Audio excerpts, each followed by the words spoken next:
Welcome back, club members, to this week's episode of the Hollywood Hubbies Film Club. I'm Jeffrey. And I'm Brandon.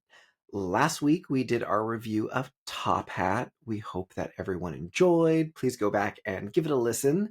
We crossed the 2K stream milestone of this podcast, which is pretty awesome, I think. Yes, I think that's really awesome. We appreciate everyone, sharing and, posting it on social media. For those of you who are just joining us, we're reviewing AFI's top 25 movie musicals of all time. At the end of every episode, we are spinning the wheel to give us our movie for the next episode. That way you can watch along with us. So, Judy, how I love ya, how I love ya. That was good, right? You like that? It was something. Well, we definitely loved her in this week's episode of 1954's A Star is Born. A Star is Born was released in 1954. It is an American musical drama directed by George Cukor, written by Moss Hart, starring Judy Garland and James Mason. Hart's screenplay is an adaptation of the original 1937 film starring Janet Gaynor and Frederick March. Frederick or Friedrich, I'm not really sure. There are about 6 uncredited input/writers on this project.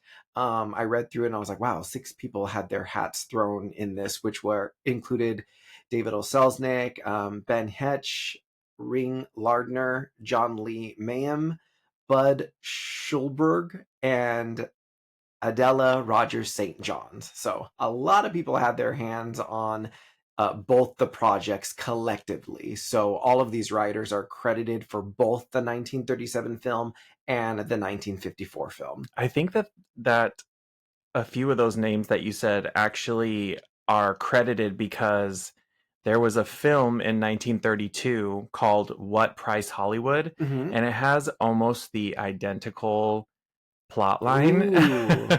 I was reading up on that and I was like, oh wow, like I don't know how that works. Did they have to credit them after, or did they just decide they wanted to make the same movie 5 years later? Interesting. That's kind of like how music artists, we notice that happens with some music artists nowadays. They'll think they have an original beat and an original melody, and then all of a sudden, a month after something gets released, they have to go back and credit people who were involved in like the original melody of it. So that's interesting. I wonder if they just had to be tied into it because it was their idea. Yeah, and there are a lot of ties with this 1954 version that I was reading up on that I thought were actually really interesting. Like, the director of the 1954 version, George Cukor, was actually asked to direct the 1937 A Star is Born, but he declined because he thought it was way too similar to the 1932 What Price Hollywood. Huh. So that's why I'm thinking, like, did these writers get credits after because there was a little bit of a hubbub about that happening? In addition to the original from 1937, there is a 1954 version, obviously, that we're reviewing today. So in addition to that, the film has since been remade twice more, in 1976, starring Barbra Streisand and Chris Christopherson. And then again in 2018, starring Lady Gaga and Bradley Cooper. And going back to the ties to this 54 version, I was reading up on how there are like a bunch of Lux Radio Theater performances that they did. Mm-hmm. I don't know. It's just people must have just really loved this story for them to want to remake it so many times and then actually have like radio shows over and over. Yeah. So there was a 1937 version with Robert Montgomery and Janet Gaynor. And then in 1940 with Loretta Young and Burgess Meredith. And then in 1942, Judy Garland actually recorded one of the Lux Radio Theater versions with herself and Walter Pidgeon. Then there was a 1946 version and a 1948 and then Maybe a 1950. I wonder if it goes on and on. I wonder if her age at that time wouldn't have been appropriate for film. So then that's why they used her for a radio version of it. It's possible, right? That's true. I mean, in 1942, she was a huge star, but I don't know how that would have gone with the story, because I know that the original 1937 version, that was one of the questions you asked when we were watching it, is how old is this character supposed to be? And when we looked up Judy Garland, she was in her early 30s when she played this role. And I looked up how old Janet Gaynor was, and again, she was in her early 30s. I think she was 31. Did she just look younger or played it younger? I don't know, because I mean, we can get into this more once we get into the plot, but it seems like they're not really going for young, fresh out of Littlefield, Sure. Idaho, or I don't know. They're not going for like fresh in LA looking for a job. It seems like it's more, especially with the Judy version, it's like this woman has been, coming up or trying to make it in the music business for quite some time. Yeah. So she's been around. It seems like her character has kind of been around the block when it comes to being in the music. She's happy where she is, and then it kind of escalates from there. Yeah. I don't really know if that's the same for the 37 version, because from what I remember, she's like living at home with her family and they're in the living room and she just kind of like is like, hey guys, I want to be an actress. Interesting. So it seems like that character is a little younger, but again, she was played by someone in her early 30s. So it just seemed a little more youthful for the 37 version. But well, the Janet Gaynor version is the only version I have not seen. I've seen all the other ones before. I think I've seen it once. It stays pretty close to this version. I feel like as they make them more, it obviously got rotated into being about music more. Mm-hmm. The original, she was just a straight film actress. That's it. Oh, got it. Okay, cool. For the Judy Garland version, she's a film actress. Yeah, I don't think the original has no music. She's just an actress. Yeah. Then they twisted it for Judy to make her a musical film actress. Sure. And then it goes to Barbara, who's a rock star, and then Lady Gaga, who's a rock star. So it kind of just stayed with the music thing, but I think the original was just a straight drama. Yeah, got it. Okay. A Star is Born was nominated for 6 Academy Awards, including Best Actress, Best Actor, Best Art Direction, Best Costume Design, Best Score, and Best Song for The Man That Got Away, written by Arlen and Gershwin. Well, I think we kind of mentioned it, but have you ever seen this movie before? And if so, what would be your fondest memory of it?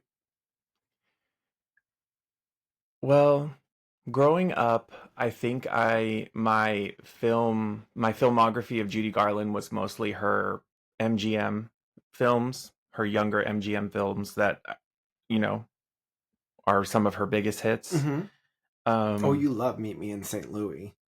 Yes, that's like one of my all-time faves. Obviously, The Wizard of Oz. So I don't think I saw this movie until I was older, and I did see one of the, reconstructions that they've done of this film because, before it was actually in theaters, they did a hack job to it and took like 30 to 45 minutes out of the film, which made it very choppy and made it the plot very choppy. That's right. Babe, I can't remember when seeing this on television or cable or whatever, growing up. It wouldn't be this version that we saw on the Blu-ray, right? That has like the actual restoration images. Probably not, huh? I think they actually might have done that in the 80s or 90s. There was a long while where they only had the the shorter version, mm-hmm. the theatrical release. Oh yes. Mm-hmm. And then at some point they've been finding more and more of the film to add into it. Like I know 2 of the actual musical numbers were cut out. They were able to find those in the full version. Then I know that they had audio to certain scenes, but they just didn't have film of it, so they had to do the weird picture it's like picture montage. Puppet show. Yeah. Uh-huh. But I think I don't think that was done specifically for this Blu-ray that we watched. I think it was done much earlier or something. Yeah. Okay, cool. I was wondering because I never quite remembered that part. I can't remember like growing up with this movie. I'm not gonna Me lie. either. I definitely watched it much later in life, but I haven't watched it from beginning to end, that's for sure. Some of the musical numbers, of course, you see because, there's so many like Judy Garland, either documentaries or like made for TV movies. So Mhm. some of the actual scenes or musical numbers, I remembered them. But in its entirety, I don't really have like a fondest memory of this movie. Probably more so, funny, believe it or not, the Barbara Streisand version. But once again, that's because I watched a lot of movies at home with like my parents, and my So it mom was really from liked their that movie. generation of Yeah, it was there. movies. Exactly. It is a very interesting film. I know that maybe that's why I didn't watch it much when I was a kid, because it does have obviously big, what you would expect from a Judy Garland film when in her 40s heyday. Mm-hmm. It has the big musical numbers. Some of them are done on purpose, like the towards the end of the film when she's struggling emotionally and she's got to plaster on a smile and do this number. So Yeah. it's done on purpose, but then there's other ones in the film that are kind of like, why did they add this 15-minute number? Yeah. The only reason I bring this up is because it is such a interesting film that it's very much a drama and it is very much a very serious subject. But then it is a Judy Garland film, which means they wanted to add quite a few musical numbers, which are amazing. But it kind of, when you first think of it, you're like, oh, it's a Judy Garland musical. And then you're like, oh no, it's a very serious drama. I wonder, and that kind of answers the question of like, maybe that's why I didn't watch it when I was a kid. Yeah, I could see that. There are some moments in this where I'm not the biggest fan of it being a musical, which is cool as to what you mentioned a little bit more in detail about the history of the 1937 version. I probably should give that one a watch because there are some moments in this movie where I'm like the music vibes to it sometimes take me out of it a bit. But we can get into that as we dive into the plot here. For sure. So our movie opens, you guys, with an award ceremony. Well, actually, it's called the Night of Stars.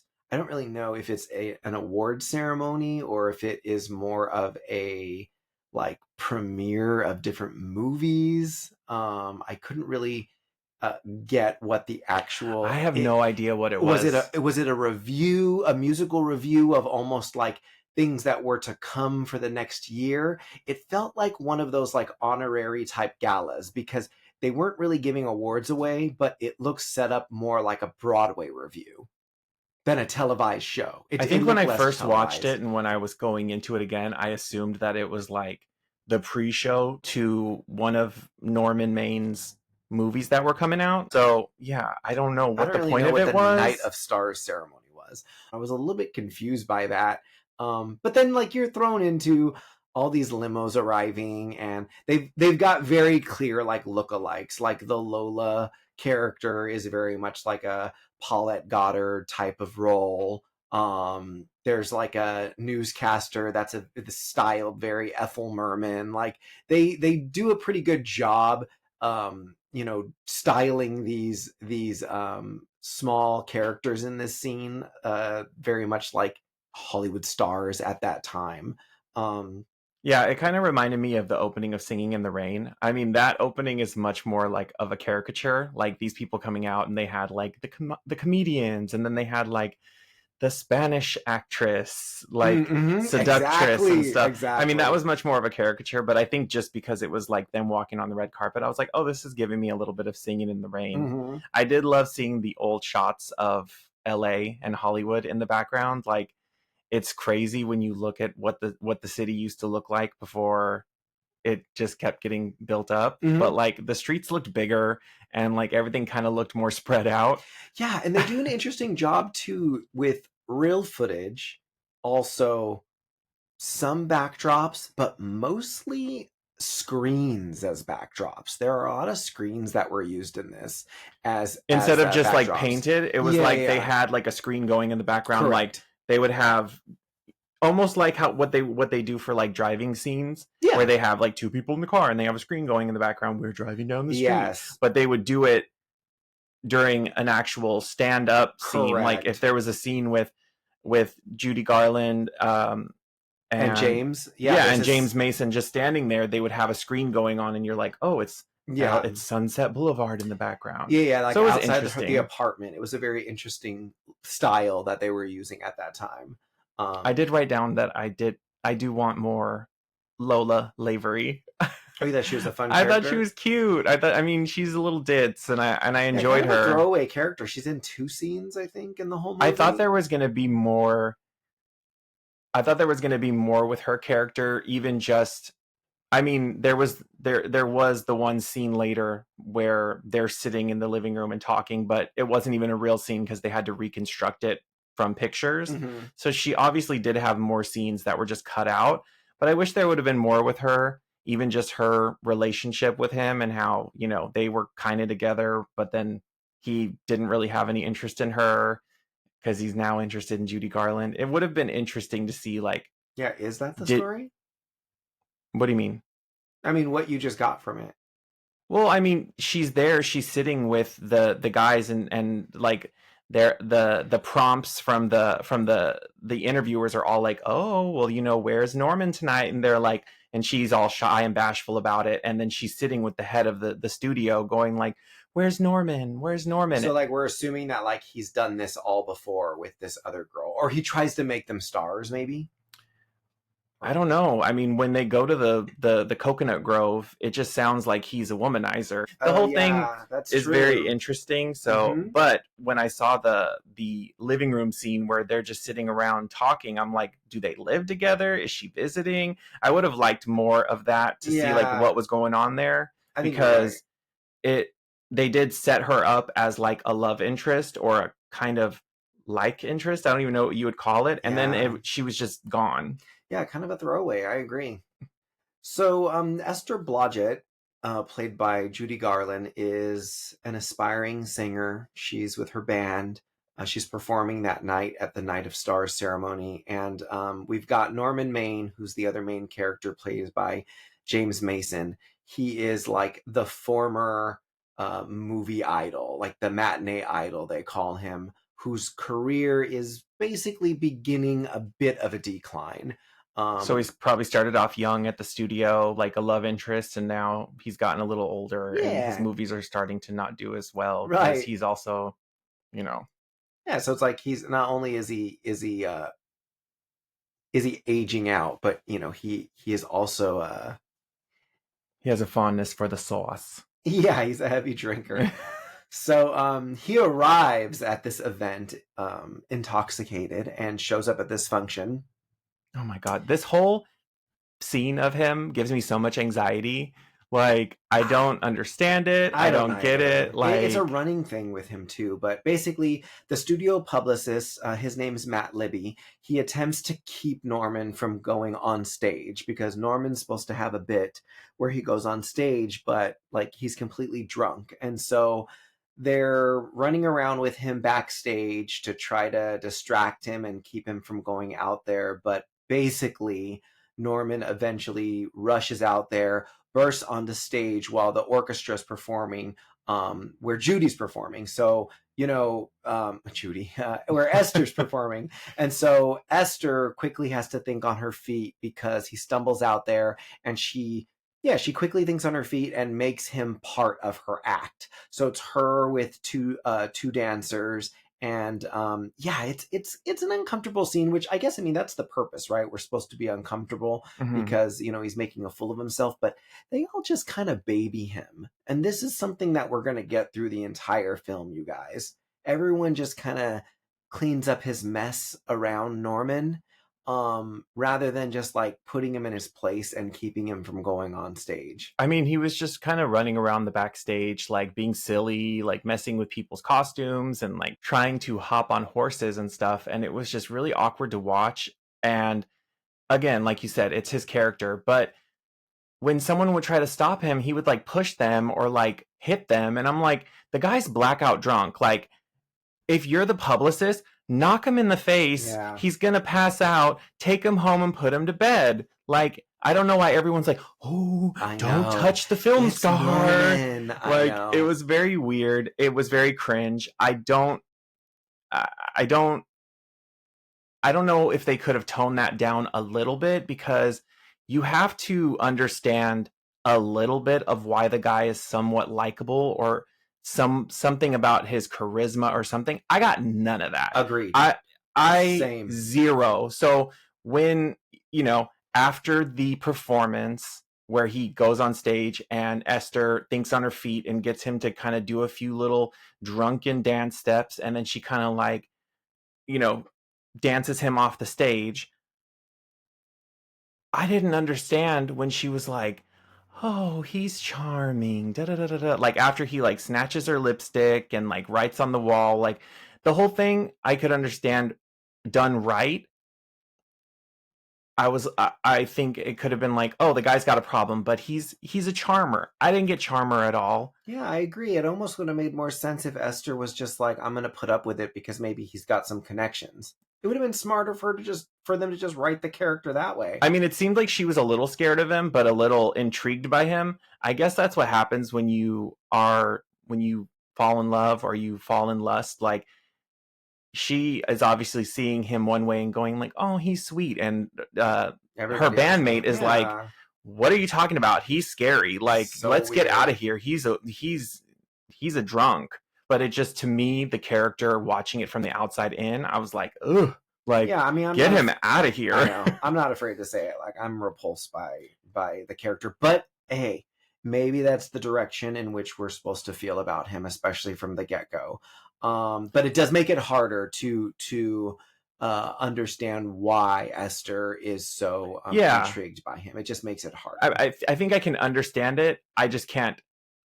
I don't relate to it. There you go. Like in that moment, I'm going like, "Ew, he's gross." But then I could understand them trying to set it up like she sees something in him that everyone else doesn't see.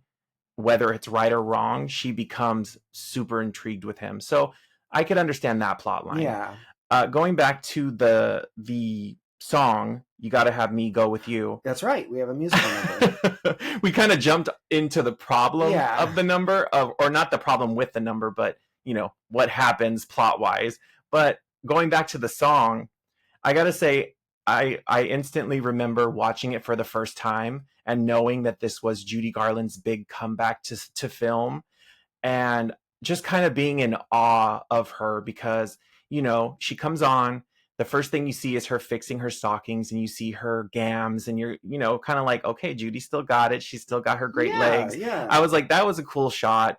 You see she's a little older, she's a little more seasoned, and then when she starts singing, I still am and remember being so in awe of her voice, because you can definitely tell a difference between 30s and 40s Judy compared to this 1954 Judy. Her voice is so much more mature. It's stronger. There's a little roughness in there. And I think that this is the best her voice has ever sounded. Not just in this song, I'm just talking about in this movie, but this being the intro number, I think this is the best that Judy has ever sounded on film. I do really, really like this song. I was not very familiar with it. I know you're much more familiar with the music in this movie than I am. Love the song, love the dance number. It seems like a challenging song, which I always get a little excited about songs like that. It seems challenging. The rhythm seems challenging. The harmony of them, it all is very. Yeah. It's an interesting song to listen to, and it makes me want to listen to it more. Yeah, it would be cool to listen to other recordings of it as well. We went to see a preview of a musical that was at the El Portal Theater in North Hollywood, and an actress, Jess Ortiz, she had this musical number for her character. Some of you may know Jess Val Ortiz from social media. She did this number, and both of us, we were like spellbound by it because it looked beautiful. She sounded incredible, but it just looks hard. It looks tasking, this number. I don't know if it's the rhythm to it or just kind of how maybe fast the words are as opposed to the music, but But yeah, that was one. Just yeah, shout out to Jess, because I remember both of us were just really blown away by that number, and I didn't really know the number very well, and you were the one that had said, "Oh, it's from." It's from A Star Is Born. I mean, I know it from A Star Is Born. I was like, oh, really? Well, it was a really cool musical because it was all Harold Arlen music. I'm going crazy right now in my head. What the heck was the name of the musical? It was a song. It was the name of one of the songs, and I do want to give it a shout out because it was a great musical. It was One for My Baby. Yeah, One for My Baby. That's what it was. Oh my gosh. Since we're talking about Judy and we're talking about Harold Arlen, I think our mind goes back to this musical because it was so great. And I hope there's more to come with it. I know, because I would love to see it in another theater. I'd love to see it on Broadway. It was so cool. We want to see Jess on Broadway. Like I know she's blowing up as a content creator on social media, but we want to see her on Broadway. Like she was just breathtaking. She was. I mean, the entire cast was amazing. He really got together some amazing people. I know we're just running on about it, but yeah, again, Lana Gordon from Hadestown, Lubba Mason from Jekyll and Hyde. These are some amazing performers. So yeah, okay. Awesome. A little side note. One for My Baby. It was a great musical. Going back to her friend, you had mentioned her bandmate. So her pianist and like best friend, his name is Danny. Shout out to Tommy Noonan. A lot of us know him from Gentlemen Prefer Blondes. He is the like very dorky, bashful oh my suitor. God, he's Marilyn's man, right? And he's really, really funny, just a really great comic actor. But in this film, he actually has some pretty great dramatic scenes in it. Oh, we'll get into it. But one of his was like, I was like, this is the best scene of the movie. Thank you. We'll get there. It's much, much later. Yeah, but he's an amazing actor. I agree. Amazing actor, and he's so cute. So I was like, oh, he's so adorable. And I didn't ask you while we were watching it, but I'm so bad at names and like names and places and whatever. But I was looking at him, I'm like, he looks so familiar. I just didn't look it up. So now that you say that it's from that movie, he's almost like a gay best friend if you think about it. Because he doesn't ever. He's not holding or tries to. You kind of wonder if he did like her. It never comes off as like he has a crush on her, but you wonder like if it's like you said, a best friend or a big brother. Like he is like, he's never one to mince words with her. He's like, he's gonna tell her how he feels, and he's like, you're crazy. Like, well, I don't know what you see in this guy. He's leading you on. He's just telling you what he wants to hear. But like every scene with him is always a good treat because he is a great actor. So realizing that Esther has saved him from public humiliation, Norman invites her to dinner, but at first she refuses, and Norman ends up making his way back to his room and sleeps it off. When Norman wakes up in the middle of the night, he goes to like this like Cabana Club type of place or whatever the heck it's called. The Coconut Grove. Yeah, the Coconut Grove, in which we get like some hints at his... Because she had said that they were going to perform there after this Night of the Stars. So she said they had a gig there. Well, he slept through it, obviously. Yeah. He had to sleep off the booze. So he shows up too late. We get a hint at like how much of a womanizer he is, because the maitre d' is basically like going through the list of like C-list celebrities that are there so for him to be with. So we get a little hint of that, which is gross. And then the maitre d' suggests to Norman that there is this after hours like piano bar that the band likes to hang out at. And so we cut from Norman making his way over to this piano bar, which is, of course, it's closed. I mean, it's probably like 3 a.m, you guys. So it's like chairs up. Closed. No, it doesn't look like there's a bartender. They're literally like it's cleaning up the place and just letting them kind of like hang out. The band hanging out, jamming. And we get a treat with the next song, which is The Man That Got Away. Thoughts on this song? Best Judy Garland song ever, ever, ever. I love this recording. I love anytime she would sing it. I think that it's perfect for her voice. Like I said, her voice is a little bit more mature, a little bit more aged. And not only does it sound great with her voice in 1954 Judy Garland. But I think that without it being a number explaining the plot, like, but when like someone's having a conversation or trying to like explain what's really happening in that scene, Mm-hmm. I feel like it kind of tells you a little bit about like who Esther is, because we kind of were talking about how old is she, like what's who is this character, and with her being like in the music industry or like with this band for a while and thinking that she's doing great, you kind of hear in this song, without it being a song about her, that like this woman has been around and kind of like has been around the block a little bit when it comes to her life. So she is supposed to be, I think, a little bit older than, you know, the up and coming starlet that you would assume that he would be going after. And maybe that's why Yeah. he likes her, because he's usually going for these young stars. And here's this woman who's completely different than what he's used to. Yeah. And I think that's what intrigues him to her. Yeah. Is that, she's a little older. She's more established, even though he doesn't think so. She thinks like, I'm doing fine.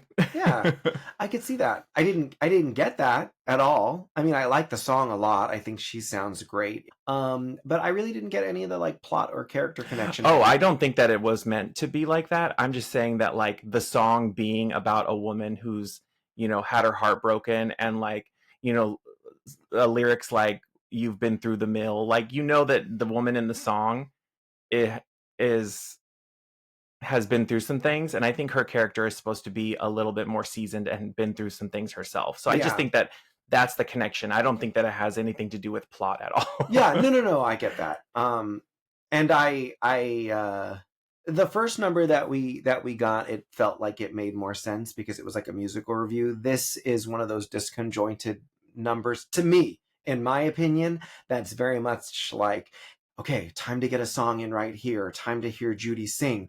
Hey, Esther, why don't you try this new song we've been working on exactly at the moment that Norman's walking into the bar? Like, I know I need to extend my imagination a bit in realizing that things like this have to happen, but this is one of those moments to me where I feel like we know this is a movie musical. We don't need an excuse for there to be like musical numbers, and they do it later on too when they're at their honeymoon and she like puts the radio on and he's like, I've got you as my private singer. You are belong to me now. Or he says it in a way and it like slips into her like singing a song, and it's like, we know this is a movie musical. We don't need an excuse for you to sing. I was going to say, I agree with you with that one. With this one, I do still think that this is, believable, because they are there to just hang out and probably having a few drinks. And but the other one that you brought up that we'll get to later, that one is probably the most unbelievable one, because he turns off the radio and she's singing to him, but then there's still music playing in the background. Yeah, so there was no need for that one, but we'll get there later. This, when they leave that bar, the background driving scenes with the screens, this is probably the most obvious where you guys will notice this 1950s kind of way of doing the moving screen backdrops. So if you guys did watch this is one of the most recognizable, like, okay, like we are in the mid 50s, you guys. This is how we use movie sets in regards to like the moving, like driving scenes. It's totally pretty obvious. It's just a quality that happens. Before we move on from The Man That Got Away, I also did want to bring up that this is probably my favorite of all of Judy Garland's costumes in this entire film. I love this costume, and I just thought, the blue with the red, it was very cool. She looked great in it, and funny enough, this scene was filmed and refilmed and refilmed about 3 or 4 different times because they just couldn't get it right. I think it might have been 3. I could be wrong. There could be more. But off the top of my head, there's obviously the one that made it into the movie. There was another one where she was wearing this weird beige brown, and then the background of the bar was like this beige brown. So it all kind of blended into each other, and it looked really weird. Interesting. And then there was another one where she was wearing like pink, and it just didn't look good. So they just could not get it right until they finally came up with this really, really, really dark bar with her blue and red kind of outfit. I think you see more of the red when she's wearing her jacket outside. But anyway, I just thought it was interesting that they knew that this was going to be such a cool scene, and they just wanted to get it right, and they just could not get these costumes right at all. It just kept looking so odd. A lot of her costumes in this movie look odd. Yeah. There's not a lot of standouts, in my opinion. If I was going to say anything about the costumes, I would say I liked this one. I liked her gown during Born in a Trunk when she was finally singing Melancholy Baby at the piano. Mm-hmm.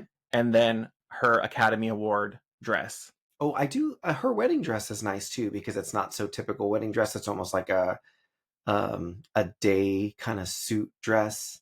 I mean, it's just my personal opinion because they got a nomination for best costume design, which so is shocking. They did something right. Yeah, I don't think that they're great on her. Maybe for the entire cast. Obviously, the nomination was for her.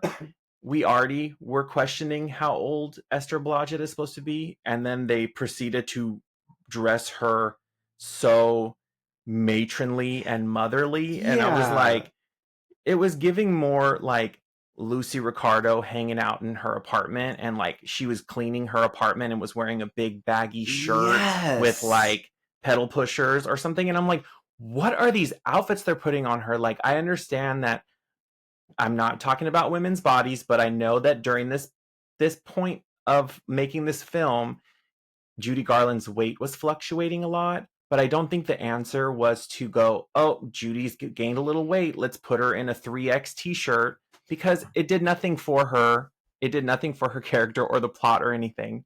It just, some of the scenes, the outfits were a choice.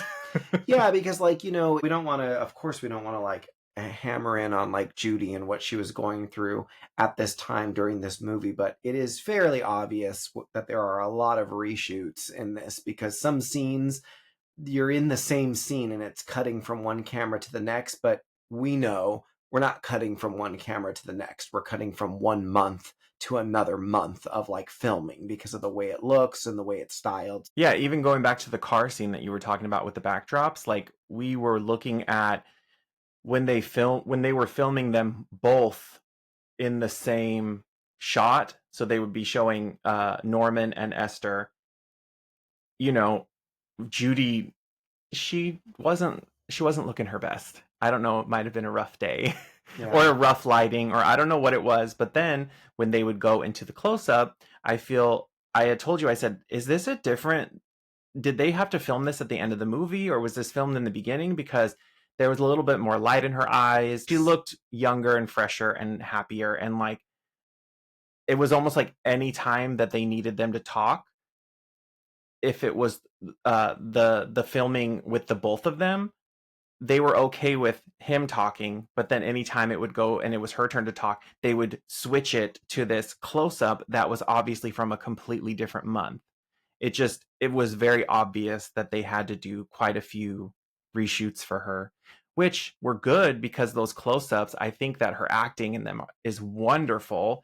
I wrote down, like, she's such a natural actor. Sometimes I feel like even though she has a script, the way that she acts is almost like they kind of turn on the camera and just like let her talk, because she just seems like she's just telling stories and, talking. And I just thought that it was very refreshing that you weren't getting some like transatlantic accent. She just seemed like a girl who was just talking to a boy that she liked. It was very sweet. It is the best thing about this movie, in my opinion, is the acting. I mean, Judy is great in this role. So whatever she was going through, I mean, like, she pulled it out of her, let me tell you. Our drive home now to the apartment, Norman is basically learning more about her, and we get to her apartment, and he is urging her to follow your dreams and convinces her, you need to break into the movies, you need to be doing movie musicals, why are you wasting your time singing with this band? There's more to you. And he says, I've never heard anything like you before. And of course drops to her that she's got this like star quality, that there's something very special about her, which of course is the momentum for what the plot is to this movie, that she is something special, and she needs to pursue that. I did like that the director chose for Esther to leave her apartment door open the entire time that Norman was there at her place, looking through her albums and photo books and things like that. I was like, really cool touch that the director did. Or it was the censor board that said, don't be having Esther bringing this guy home and having him like hanging out in her room. But it probably was the director. I was gonna say it was probably the censors. I think it was the director only because like I think it shows her character that she wasn't looking for like some like one night stand with a guy, and so I thought that was cool that she left her apartment door open, and then they kind of go back and forth from out into the terrace because like he's kind of a stranger. So Norman then back at home, he calls the director and producer of like his upcoming movies and lets him know like, you got to know about this Esther girl, like she's pretty great and I would love to bring her in for a screen test at the studio. Esther then goes and tells Danny, her pianist, that she's gonna quit her band gig, which is this tour that they're going to go on. She's going to quit this gig with them because she wants to stay in LA to pursue movies. And she tells Danny that Norman's going to open up some doors for her.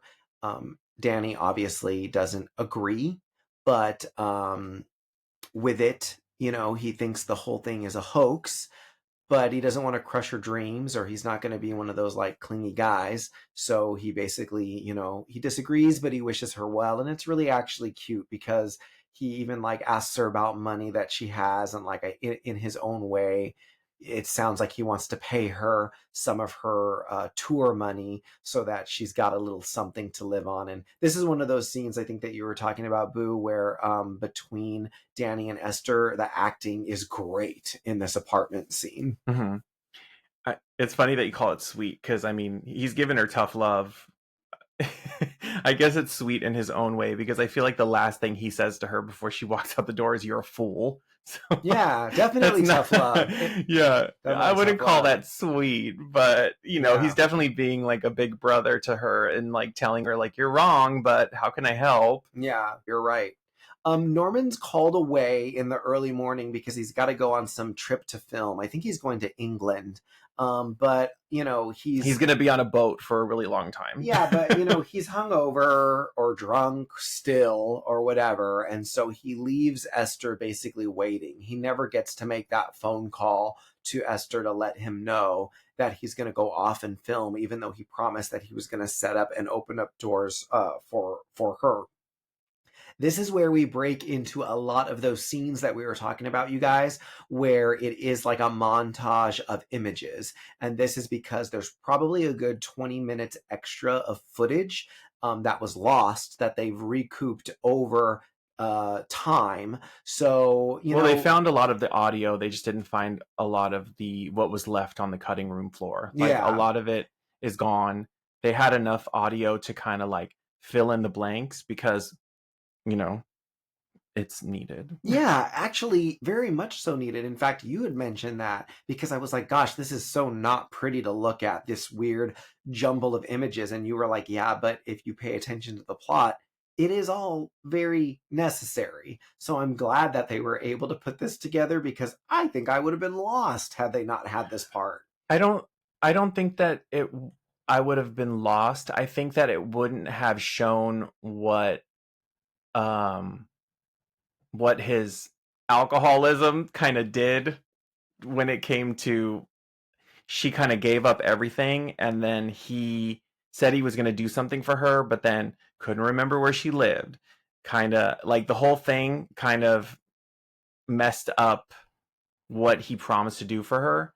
Had they not, I'm sure in the original, it just went from him being like, "Hey, I'm going to help you out." And she's like, "Okay, I'm going to leave my band." And then it probably went right into her starting up at the studio. So there was really no conflict. Yeah, so you kind of see the desperation of like, she has to leave her apartment and start living in like a woman's motel or a woman's hotel.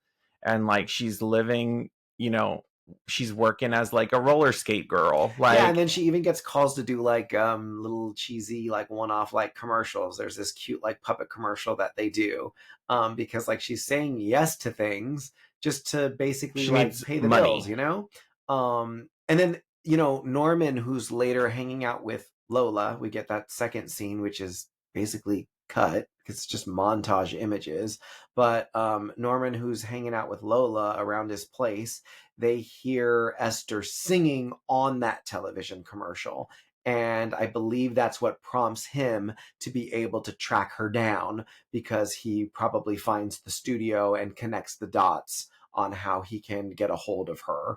And yeah, I mean, like, he like finds her at her like hotel for women that she's I living at. assume that that's what it was Yeah, me because she too. moved out of her apartment and went there. So Yeah. obviously it must have been like cheaper by the Yeah, week or cheaper, whatever. totally, absolutely.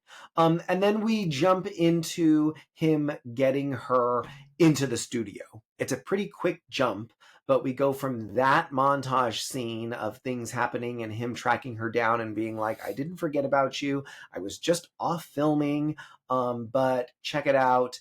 I'm gonna get you a screen test so you can go work in the studio." So we jump from that immediately to Esther at the movie studio in the cosmetics chair that is used in so many of these Hollywood Hmm. films. In They basically, sit you which, down and they just tell you how ugly you are. yeah, they need to fix her up. They need to fix her up so that she could look more aesthetically pleasing to what Hollywood standards were at that time. So, you've got four people looking over you with magnifying glasses. And yeah, so she sees Norman and he laughs at her because she looks a bit clownish now. They really give her I the, wrote clown too. She looked yeah, like a clown. they give her She the, she looked it was very over the top. yeah, weird wig, weird makeup, a ton of blush, and they just make her hot pink tutu dress that she's wearing. I mean, they really just Yeah. like change her look. And so Norman takes her back to his very beautiful bungalow that he has on this studio set. And he helps like declownify her and wipes all of her like makeup on and stuff. And we cut to Esther meeting the studio people in the publicity department. So costume, wardrobe. She meets Libby, who is the head of publicity, and then Libby takes her over to the studio head, which is Oliver Niles, who believes Esther is just like another like passing fancy that has been like kind of pushed through the system.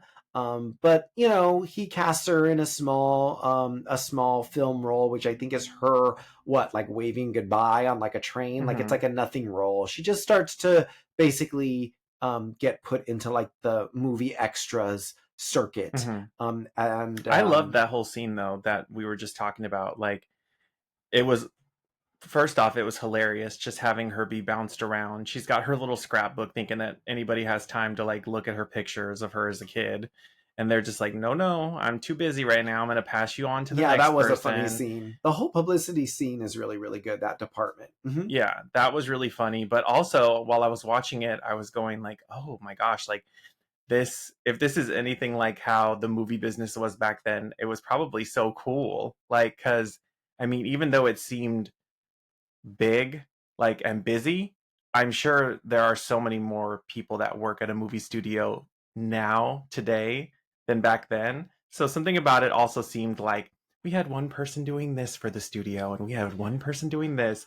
So it was just kind of cool seeing all the little bits and bobs that like went Yeah, into them making pictures. And yeah, I agree. It was funny too how they like everyone like just like does not like her name, but they reassure her like, don't worry, you'll have a new name by the end of the week. And then when we cut to the end of the week and Esther goes to pick up her, like, she's either going to pick up her paycheck or like her daily call sheet or her weekly call sheet of what her assignments are. But when she goes to go get her assignment, they pass her from one window to the next window because they can't find her info, but it's because she's now under the name of Vicky Lester. When Norman persuades Niles to hear Vicky sing, because there's a movie that's being they're done. making a movie, and the lead actress, who obviously is a singer, has backed out at the last second, and he's like, what am I gonna do? Who's gonna play the role?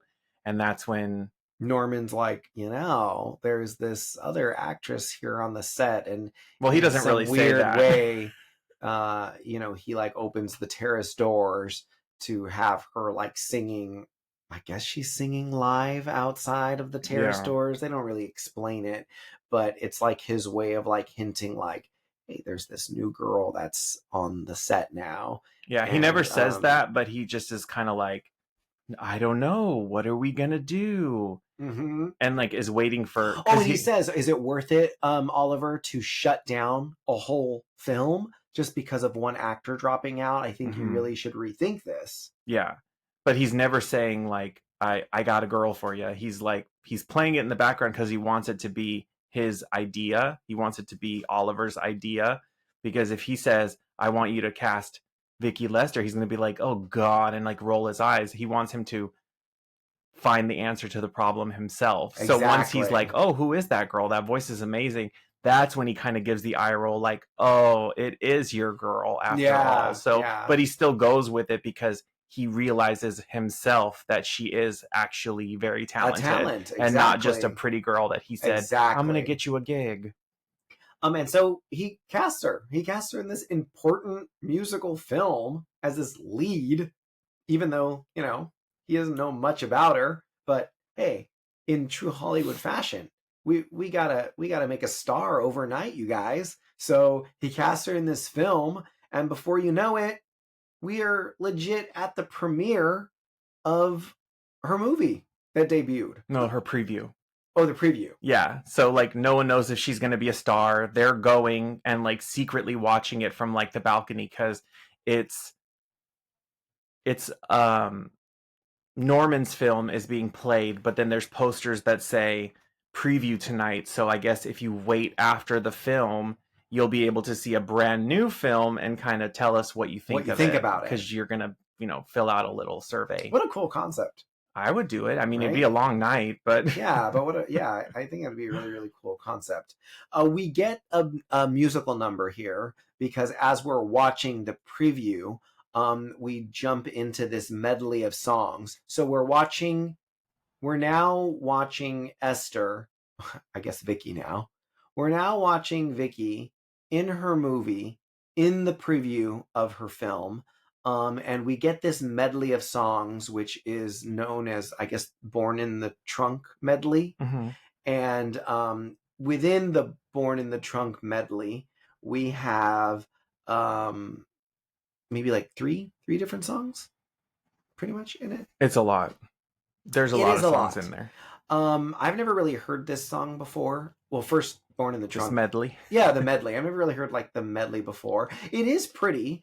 I really did like the minimalistic shooting of it at first. I really like her singing in front of the roses wall, the wall of like red roses and red flowers. I really did like the direction in that part of it. We do jump into more of like a montage that reminds me a lot of Valley of the Dolls in the way that they did montages, but it is a little weird for me. I'm not gonna lie. I think it reminds you of that. Help me out. I think a bit on this. I think it's it reminds you of Valley of the Dolls because I think that character of Neely O'Hara is based off of Judy somewhat, and they did have her like with the top hat and like the suit, kind of like yeah.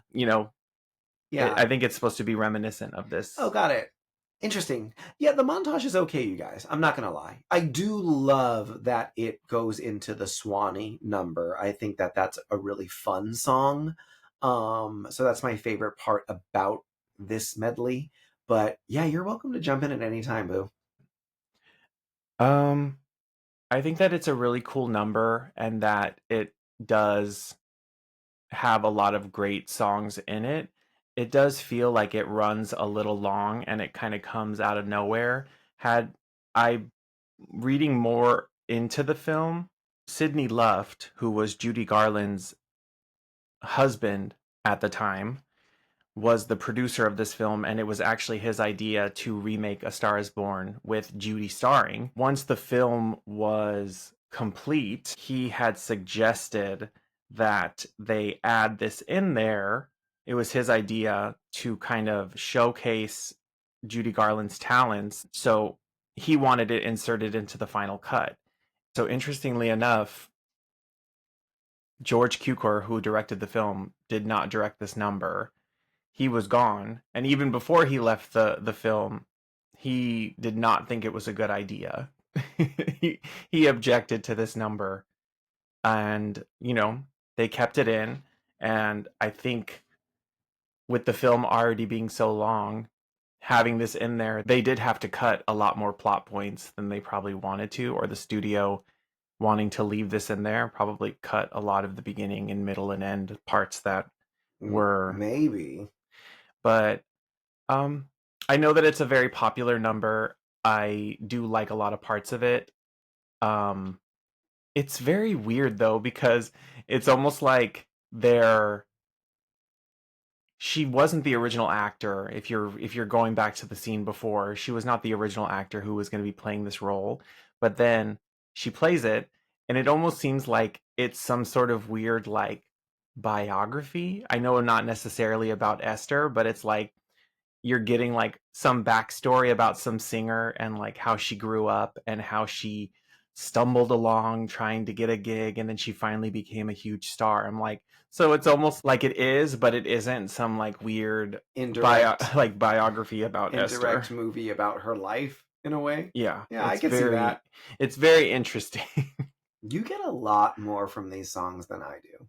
What I get from these songs are, all right, time for another musical number. Here's how we throw a song in there, you guys. Doesn't matter if the song makes any sense. Like, that's what I get from these songs. Like Swanee, things like that. Like, we don't know anything about your life. Like, we don't know Well, where you grew up. that part is Like, just a little dance number. But when she sits down and starts talking about being born in a trunk and then talks about vaudeville and all that, I'm like, oh, they're giving like whatever this character is that she's playing, they're obviously trying to like make it like it's some sort of like backstory. Yeah, like was this her life, her backstory? Yeah, possibly. It's interesting. So she becomes a star overnight, you guys. Everyone loves it. And then the movie stops the momentum with an intermission, a legit intermission, which means we may as well break this up and conclude our part one, unless you have anything to say about part one left on your side. The only thing I really was going to say about this was you kind of see it as like the beginning of the problems with their relationship, because it really was his movie and her movie, and the end of his superstardom and the beginning of her superstardom, where he even makes a comment about his movie being terrible and being a big old flop. And you see them in the theater and people are scrambling to get to her and tell her how much they loved this film and she's a star. And people are not even looking at him, like he's walking in between these people that are trying to get to her. So it's like, for him to be Norman Maine and then within a night, or I mean, it seems like it, but within a night, he just is like in the background. Yeah. So it is like the start of this whole, the change in both of their trajectories career-wise. So thank you everyone for listening to part one of Stars Born. We'll be back with part two next week. If everybody can go out and find us on social media at Hollywood Hubbies. We are on TikTok and we are also on Instagram. So we appreciate if everyone could drop those follows and leave some fun comments, because we're trying to grow both of those pages organically. And I guess that's it. all right, see you guys next week. Bye. Bye.